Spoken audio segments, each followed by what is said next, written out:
Hello Aries, Sun, Moon, Rising, and Venus sign. Sana po ay nasa mabuti kayong kalagayan. Welcome back po sa Star Tarot. And kung bago po kayo dito, welcome din po kayo.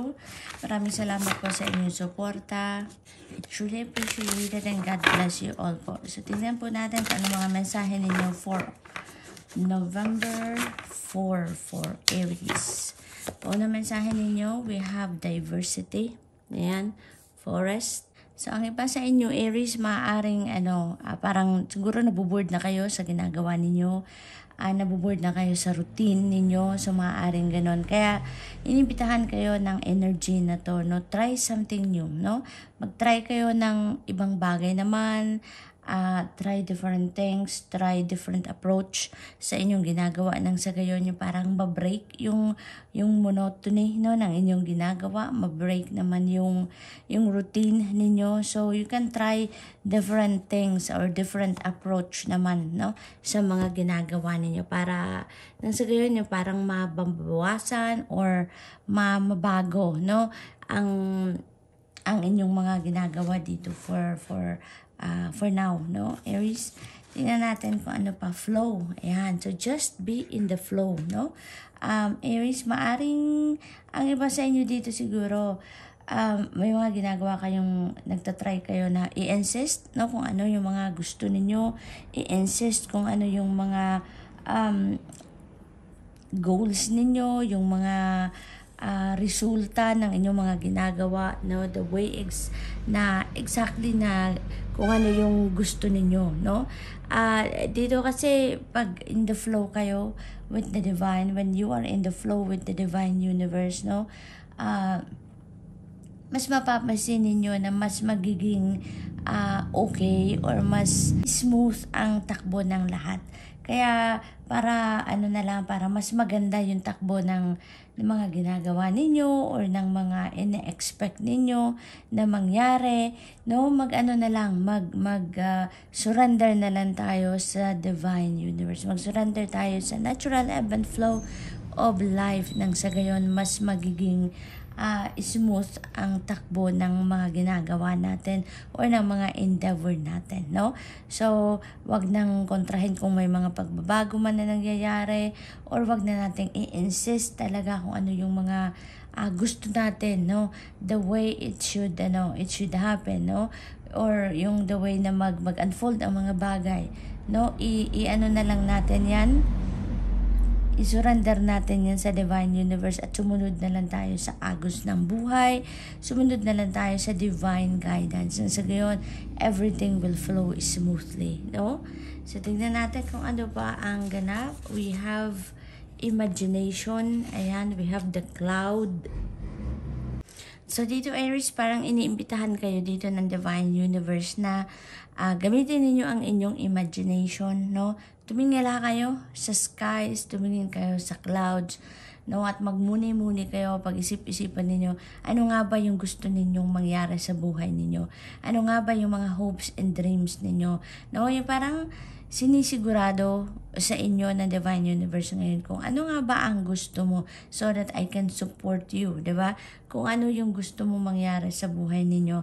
What do you want to see in your 3D reality? So, parang ngayon, gamitin ninyo ang imagination para ma-figure out ninyo kung ano nga ba, no, ang gusto mong picture, kumbaga, na makita ninyo sa inyong 3D reality so that the divine universe can send you support, no, para mangyari yon, para mag-manifest yon sa buhay ninyo, Aries.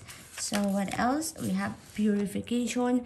This is the period, Aries, na kailangan ninyo mag-detoxify, mag-purify ng inyong sarili, ng buhay ninyo, ng energy field ninyo, ng isip, ng puso ninyo, no?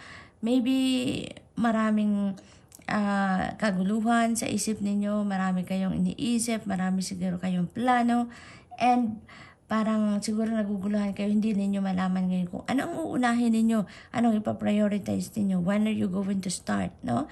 Kaya, iniimbitahan kayo dito na mag-purify muna kayo, mag-detoxify muna kayo ng sarili ninyo nang sa gayon, mas makapag-isip kayo ng mas maayos, no? Mas maging balanse ang lahat, makibalik kayo sa sentro, sa sarili ninyo, nang sa gayon, no? May balanse, mas makakapag-concentrate, mas makakapag-isip kayo. Ano nga ba ang mga priorities ninyo? Ano nga ba ang mga hopes and dreams ninyo? So, yun, mas makakatulong sa inyo para nang sa gayon malinawan ang inyong isipan, no? And isa pa, haring may mga negative energies, negative thoughts, feelings, and emotions, siguro na nandiyan sa energy field ninyo, sa sarili ninyo na kailangan ninyong tanggalin. Nang sa gayon, mas maganda ang takbo, no, ng buhay ninyo. Mas maganda ang takbo ng kung ano man ang inyong pinag-iisipan, pinagkakabalahan, yung gano'n. So, good luck, Aries, and that's all I have for you for today. I hope nakatulong ang mga mensaheng ito in some way. Thank you for watching. Love and light. Namaste. Hello, Leo, Sun, Moon, Rising, and Venus signs. Ano po yung nasa mabuti kayong kalagayan? Welcome back po sa Star Tarot. Kung bago po kayo rito, welcome na welcome din po kayo. Thank you po sa inyong support. I truly appreciate it and God bless you all. Sa November 4 po, ito tignan natin ang mga messages ninyo. Kung ano mensahe ninyo, thirst. Ayan, desert.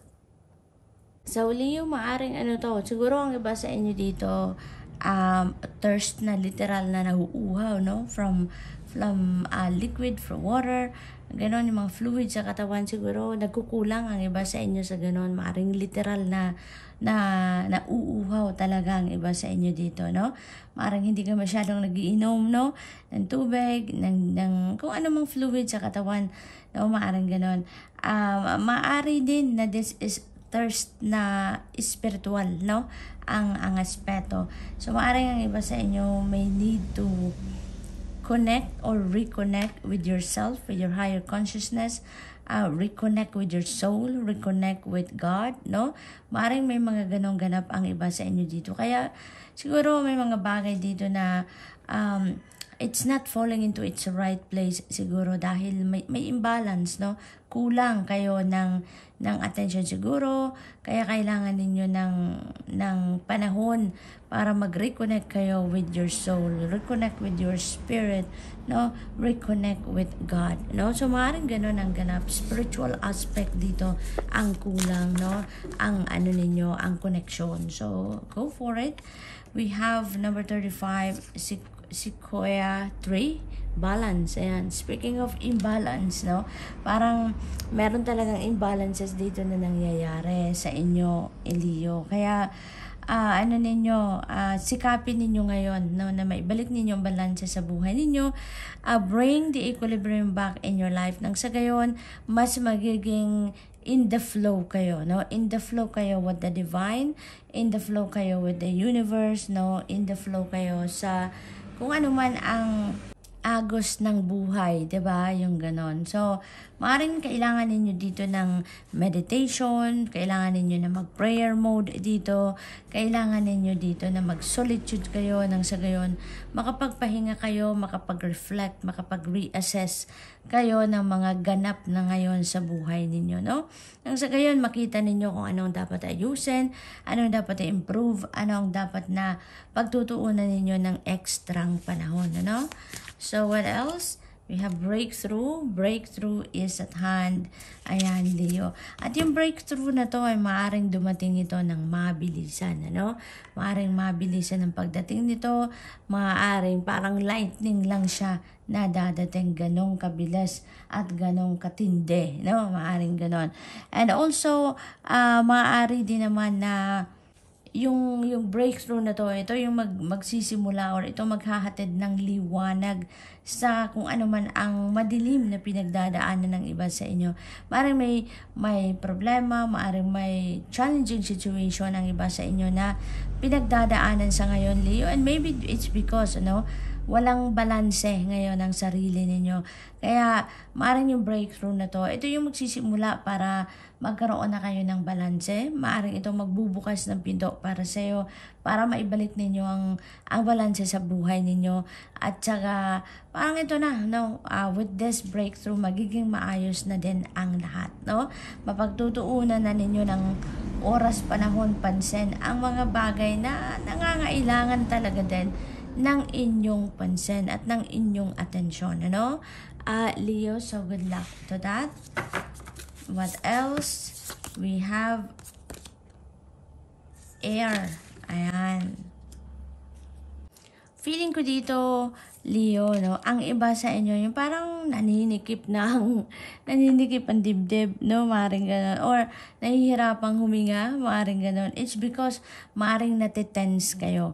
Maaaring may problema, maaaring meron challenging situation dito na nararanasan ng iba sa inyo and hindi ninyo or nahihirapan kayo maghanap ng solusyon. Kaya parang ang tendency yun, parang naninikip ang dibdib ninyo because maybe kailangan na ninyong solusyonan kung ano man ang problemang ito, no? But you know what, Leo, huwag kayong mag-alala. We have a breakthrough energy dito, no? Meron dadating solusyon sa problema ninyo. Just focus on the positive, no, aspect of your situation. Focus on the silver lining ng sa gayon. Kahit pa paano makahinga kayo ng maluwag, makahanap kayo or makaisip kayo na kung anong magiging solusyon sa problema ninyo rather than focusing on the problem itself. Kasi, pag mag-focus tayo ng mas maraming oras, panahon sa problema itself, magmamagnify yan, no? Tignan ninyo, mas dadami ang poproblemahin ninyo, mas magbabranch out yung challenges, no, na iraranasan ninyo. Whereas, kung mag-focus kayo doon sa positive aspect ng inyong sitwasyon, sa silver lining ng inyong sitwasyon, no, mas makikita ninyo ang pagkakataon dito na magkaroon kayo ng mas magandang idea kung paano ninyo susolusyonan ng problema, no? Kaya focus na lang kayo doon nang sa gayon mas ma-inspire kayo na tignan kung ano ang posible, no, na maaring maging solusyon dito sa inyong pinagdadaanan kung meron man, no?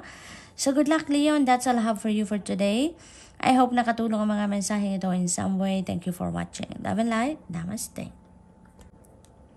Hello Sagittarius, Sun, Moon, Rising, and Venus signs. Kumusta po kayo? Sana po nasa mabuti kayong kalagayan. Welcome back po sa Star Tarot. At kung bago kayo rito, welcome din po kayo. Thank you po sa inyong suporta. At maraming salamat po. Tignan natin ang mga messages ninyo for November 4. Kung na mensahe po ninyo ay movement. Ayan. So, maaring merong galawan ngayon na magaganap, no? Sa buhay ng iba sa inyo dito, Sagittarius. Maaring progress, no? Development, progress. Maaring sa mga ginagawa ninyo to, sa endeavor ninyo, karera, trabaho, maaring gano'n, ano? Maaari din na yung movement na to is literal na physical movement, no? Maaring meron dito sa inyong maglilipat ng tirahan, maglilipat ng trabaho, maglilipat ng kumpanyang pinagtatrabahuan, maaring gano'n. Maaring place of residence ito na maglilipat ka, maaring you're going to move somewhere else, no? Maaring meron ditong mag-abroad, maaring meron ditong magmamigrate, no, sa ibang bansa. So maaring gano'n ang sitwasyon ng iba sa inyo dito. So good luck po, no? Pinapakita din sa akin ng guides ko yung number 44. So please look up for the meaning of number 44 po. Paki-google po ninyo yan para mabasa ninyo ang mga insights, no, na gustong iparating sa inyo ng Divine Universe with that synchronicity dito, no? Sagittarius, more guidance po ang meron dyan. We have release. Ayan. So, may mga bagay, no, na kailangan kayong i-let go. Parang fall season talaga din ito sa buhay ninyo.